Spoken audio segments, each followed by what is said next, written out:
But, he gives that amazing speech when he finally gets off the island after 4 years of being by himself. And, he thought he was going to die. And he gets so depressed out there that he actually considers suicide. And he had to have hope that, well, I'm going to figure this out. Somehow I'm going to figure out a way to get off this stupid island. And then so he was at the depths of hopelessness. He's stranded by himself in the middle of nowhere for years with no connection to anybody.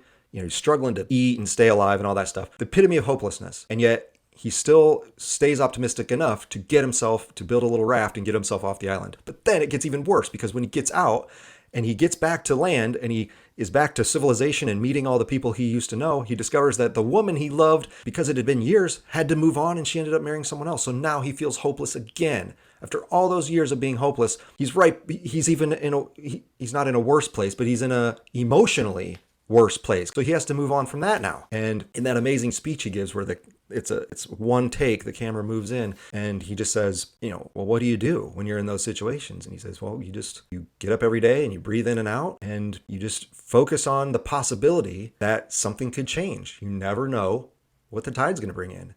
And so sure enough, by the end of the film, we see that through some magical coincidence, he's given this new opportunity that potentially could improve his life, and he could meet someone else and start his life over. So a little historical perspective would help, and a little bit of reading or movie watching of some great films that have excellent moral lessons to them, that teach us the truth about human nature, and that we have to have hope that things are going to get better. Because, like I said, if you don't, and you just crawl in a hole and give up, well, then you've sealed your fate. But you get up every day, you do whatever work you have to do, create things, make things, serve people, look for opportunities, talk to others, learn new skills. Whatever you got to do every single day, that's what you do. And I promise eventually things will turn around.